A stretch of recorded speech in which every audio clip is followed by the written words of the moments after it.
Chief O'Brien promised Dr. Bashir he wouldn't go kayaking again until he gave his shoulder enough time to heal. Humans are better suited to handle incarceration than Klingons, obviously. And what the heck is Section 31? Hello, everybody, and welcome to The Seventh Rule with Cirroc Lofton. Hello, hello. My name is Ryan T. Husk, and that was my third try at that intro. Today, you got it. I nailed it, right? You nailed it. Oh, boy, oh, boy. You got it.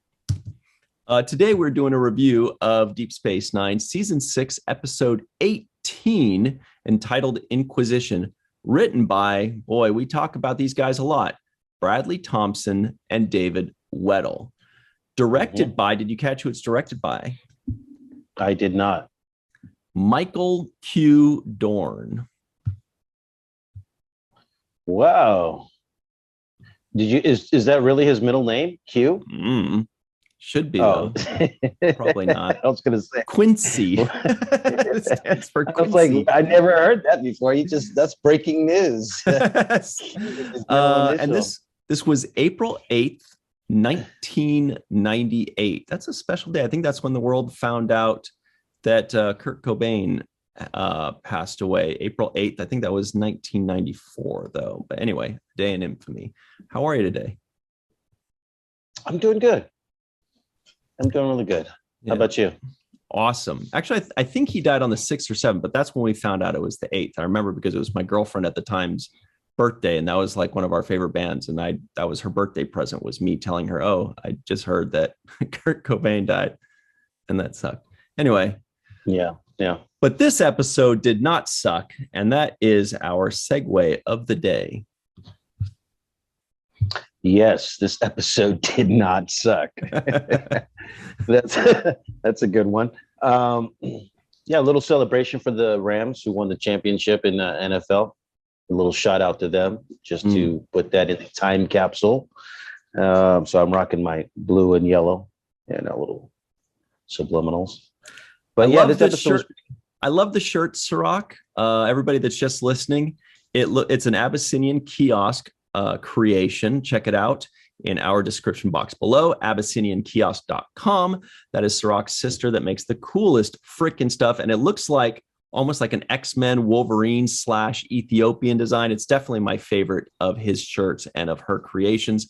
He's also wearing a blue hat that I don't much care for. And he also mentioned the Rams that I don't much care for. But I happen to be wearing red for the 49ers. So that's kind of sad. All right. But a little reminder of that. Yeah. Anyway, let's go ahead and move on past those. Yeah, I didn't expect that this would be because I knew that Section 31 is an idea that came from DS9. I wasn't expecting it in this episode. Would have been nice to have been called Section 31. That would have given me a little. Yeah, but this was, I believe, this was the first time we are introduced to Section 31. So that's why it was such a revelatory episode, is because this is where we find out, there's this weird thing where we're like, what's going on? We've seen this kind of trope before. There was a Next Generation episode. It kind of reminds me of, everybody at home remembers it. It's when Riker thinks he's going crazy and there's this guy that's doing brain experiments on him. It's kind of like this. But then it takes a twist and we're introduced to this new group, this new faction. But yeah, I believe this is the first episode we're introduced to that. So that's why they wanted to keep it a secret. Spoiler. Yes. And I thought it was, like I said, like I was along for the ride. The whole title of Inquisition kind of made me think, oh, is this going to be a period episode, or is this about, off with their heads type of thing? What's going to happen in this? And so I kind of I didn't really know what to expect watching it. I did kind of have that feeling when they say internal affairs. You always get, it's like when you hear IRS, you're like, here we go. Yep. You're like, okay, this is serious, obviously, right? So that was kind of the thing that set the tone for me, where, okay, there's an investigation on board the station, somebody with specific authority to investigate is parsing out the crew and trying to find the weak link, kind of how police do when they come to the scene of a crime. They kind of separate everybody and get everyone's story right away. So I thought, okay, this is going to be a good episode. Well, here's what I thought when I saw Inquisition, and I think a lot of people are with me on this. I thought of the Inquisition. Here we go, the Inquisition. What a show. We know you're wishing. No. You say a lot of people thought of that? I don't know. I bet you at least 20% of our live chat knows exactly what that is. That is Mel Brooks' History of the World Part 1. Isn't there a History of the World Part 2 actually finally coming out like 30 years later or whatever it's going to be? Oh. Anyway, but I don't know. To me, it was another one of these episodes where, it changes tone a lot. Like at first, it feels like it's going to be one of those court proceeding episodes, right? We've seen a couple of those. This is like with the Klingon lawyer back in the day, right? Where he was accusing Worf of whatever. And then we have another one where Odo is O'Brien's counsel on some planet or whatever. And Cardassia, maybe. So I was like, I remember thinking like, oh boy, is this going to be another one of these court proceeding episodes? But then it turns into one of those, oh my God, I'm going crazy and somebody's messing with my mind. It's all a hologram, which happens all the time in Star Trek with, different plot points, but that's kind of the main theme. And then it takes a third turn into introducing this new thing. And when I was watching it this time, I remember thinking, when does Cirroc start thinking the different things? Like, when do you start thinking like, okay, this isn't real, or what's going on? Or are you just like you said, just in for the ride, just kind of watching it, and as it comes, it's just taking you there and there? Or were you trying to guess what's happening? Yeah, I was sold on the premise of, because they did a great job of alluding to episode that we had seen prior, where we saw that Bashir was in that camp with, who was it?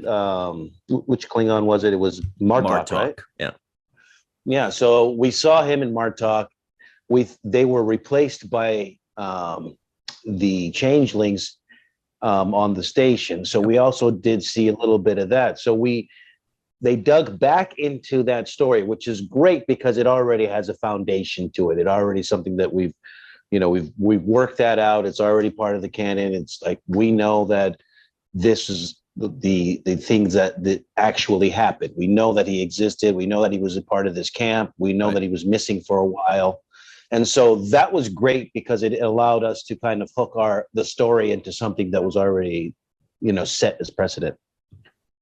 So when I heard that, I'm thinking, okay, maybe there was a missing time, or maybe he was implanted with some kind of, device for spying, or maybe he was coerced or hypnotized, or whatever you want to say, to be an inadvertent spy, right? And I thought the idea of it being an inadvertent one was also clever, because it's like, you don't even know, right? They called it something like, he said, you ever heard of engrammatic disassociation? Yeah. Of course I've heard of that. My word. Right? And so he says something about compartmentalizing information and being able to be contradictory because of that ability, right. And even believing you're actually telling the truth when you're not, but you actually believe you are. So they mentioned that kind of disorder, which I wanted to look up to see if that is actually something. I know when you were just saying that, I was like, boy, this episode is a conspiracy theorist delight. Yeah, They're like, right. see, I told you they do that, and that's why this guy got shot, and that's how this happened. But Yeah. but going back to when you were saying when they were referencing previous episodes, I also think that's why it was important for them to have what are their names? David Weddle and Bradley Thompson. You can't have, just like a writer of the week handle this episode, because whoever writes this has to have a very strong knowledge of all the previous episodes to needle and thread in these past episodes into this one, because what that does is it's verification for us. If they just kind of start saying all this stuff, oh, Bashir's a spy, we're going to be kind of like, what? That doesn't make any sense. But if they start citing specific episodes and specific things that we remember, that's confirmation for us. That's like, that's like if a psychic goes to you and says, you're going to be rich tomorrow, you're not going to believe him or her. But if they say, this is the day you were born, when you were 7 years old, this happened, when you're 15 years old, this happened, it's like confirms it. Then you're going to believe where they're going to take you. And that's what this writing does, is it gives you this verification. And then from there, it can take you almost wherever it wants to go. And you kind of have to come along with it. Right. But the answer to your question is, looks like you've looked it up. I'm looking at it, and it looks like it's just a Star Trek terminology. I don't think it actually exists. Star Trek got us again. Yeah, they got us with this one. They added the engrammatic. Disassociation is a real thing. Sure, yeah. But engrammatic dissociation is not. But it's great because it really sold me on it. I was like, oh, this is interesting. So he might have this condition in which he's able to, so it's kind of, they sold me on that.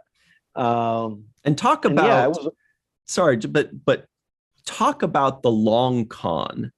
If the Dominion is like, okay, we're going to capture this guy, we're going to replace him with a changeling, then we're going to let him escape 5 weeks later, have him programmed, have them find him, and have the Federation find him, rescue him, and have the changeling get away or get killed or whatever it was.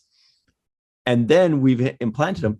I'm like, geez, you guys really put a lot of, if that really was the Dominion plan, whew, that is detailed. Yeah, it is detailed. It would be, but it didn't seem too far out of the realm of believability for me, because of those little planting my memory in a space in which I do recall that he was in this, internment camp and captivity. But I also thought it seemed like Bashir was being, when he came to the conclusion and he said, yeah, we talked to Martok and he said you were gone for 7 days. He's like, I'm sure it was only 5 days, So that it created just enough doubt for me, right? Yeah. Just enough for me to say, okay, well, where were you? Is there a 2-day missing in the timetable? And were you during those 2 days, probably not to your knowledge, but being coerced into being a spy for the Dominion? Yeah, and I wonder where that goes. Like, if he were to be missing 2 days, because my other thought on this was he's got this genetically enhanced brain. Where are they going to fit all this extra compartmentalized stuff? Like, his brain's already a mishmash of all these other things. I don't know. The whole thing seemed far-fetched, but then at the same time, they did their due diligence to plant the seeds of doubt in our minds for the first time we're watching it. You think, okay, well, I guess maybe it is possible, and I do want to point out Siddig, Alexander Siddig's acting in this, because I loved when he would make his choices to go big. And you remind me of one was when he said, like, when they were saying something about 5 to 7 days, he says, "No, I don't remember it because it didn't happen." And he got like, he came right at him. And I loved, and he did that 2 or 3 times in the episode where he went from a 2 to an 8. You know what I mean? Like he would just kind of just turn it on them. And as usual, I remember thinking, like, I wonder if that was, direction from Mr. Dorn, or if that was his choice. I think that was probably, an actor's choice. And I think that's his choice. Yeah, he has a certain way of delivering things like that. I think I've seen that kind of style in his performance for now as we've been watching. And then the thing when he ordered the food and the room service came to the door, he was like, I'm famished. And he said cheers to the guy. He's like, cheers. Yeah. I know, it's just so he has his own style of delivery, which is something that all of us do, essentially, right? That's when we get to know the characters, get familiar with them. Those are the things we kind of the quirks and that we're looking for that give us that comfort about the character. But yeah, he has a way of delivering lines. The other line I thought was good when he was being interrogated, and he says, "Were you alone? You were in solitary for 7 days." Oh yeah, like, that was great. Were you alone? And he's like, "Was I alone in solitary? Let me think." It's like, I'm going to correct you there. He said solitary. Oh, solitary. Yeah. Solitary. Solitary. Yes. But yeah, his delivery there was perfect. It was smug. It was sarcastic. But he wasn't over the top, because that's one of those lines that as an actor, you can read that line and be like, oh, that's a funny line. That's a good, funny line. I like it. Mm-hmm. And your instinct a lot of times is to really hit that line hard to make sure that the audience hears it and laughs. And you know what I mean? Like, it's a funny line, so you want to really milk it. And he didn't do that, which is good, because the fan, the viewers, we get it. We hear it. You keep it subtle, and it's funnier that way than if he goes like, let me think. Boy, oh, well, was I alone? And so, whatever it is, like, I like the way he kept it subtle, but he still kept it dripping with sarcasm the way Julian Bashir can do. I thought, that was very well delivered. Absolutely. It was like you said, he didn't choose to go into the over the top in that exact moment. He actually went lower and kind of just went baseline. And I appreciated that choice in that moment. I thought it was the right choice, and it just resonated more, because like, you're supposed to be the genius over here. You can't figure out if I was alone in solitary. And by the way, as usual, how happy were you when you're watching an episode, 20, 30, 35 minutes in, and then, there's Weyoun. Well, let me go ahead and lean forward in my seat and see where this takes us. Suddenly, this thing goes in a whole new direction. So it's definitely cool to see Weyoun. Yeah. And before we get into Weyoun, because I think that's a whole, another section and topic of discussion. Yeah, the 31. I would say that the other thing they wanted to add that brought credibility, because we mentioned the fact that we know that Bashir and Martok were replaced by changelings and imprisoned. But we also were given the reference of the episode where Bashir helps to genetically modify individuals, right? And he gets them to have access to Starfleet data so that they could predict the probability of the war against the Dominion. And that was when Bashir kind of confronts Sisko and tells him, you have to surrender. And I thought that was another good callback. Yeah, that was another good callback, which once again added this extra layer of validity to the claims that were being made, in my opinion. Yeah, and the other one they did, I believe, was when he helped the Jem'Hadar, or tried to help the Jem'Hadar on that planet break their addiction. And so all these are like verification. Now that one is very understood and excusable. He's a doctor, he's helping people. That's nothing. But yeah, the one that you mentioned where they say, oh, and you gave that information to the Dominion, it makes us think back and say, actually, that was their plan.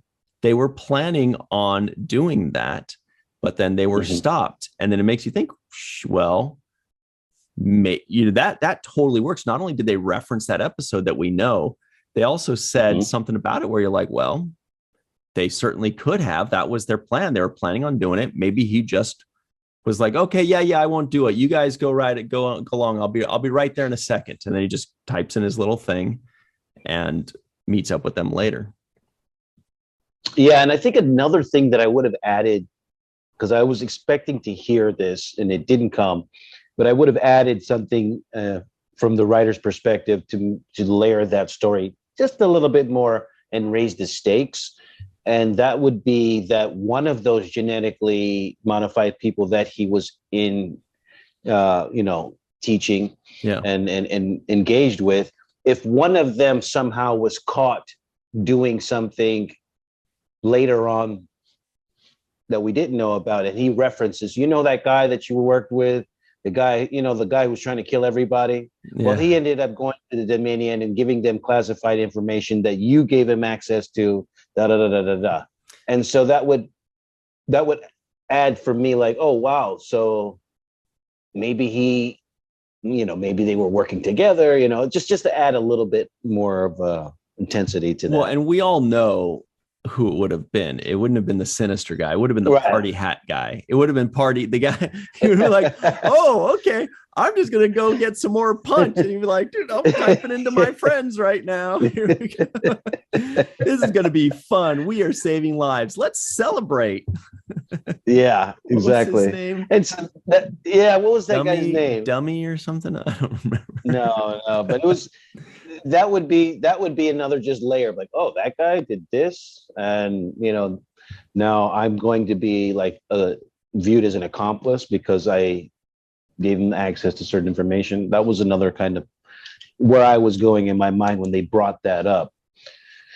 But it was great because the line that what was the internal affairs character name? Sloan. Well, isn't that like such an 80s like a TV show, or like Sledgehammer? Or, I remember Sledgehammer. Yeah. Sledgehammer. There was back in the day. There was like Sledgehammer, Remington Steele, like those guys. Yeah. Max Headroom. Just like it seems like a name from that era of television making. But hey, we have to take a really quick break. But for everybody at home, while we're on our break, Cirroc just brought a nice piece of trivia up. Max Headroom. How is Max Headroom connected with Star Trek? A lot of you might know it, a lot of you might not, but Max Headroom is very powerfully connected with Star Trek. And we'll give you that answer if we remember on The Seventh Rule. We'll be right back.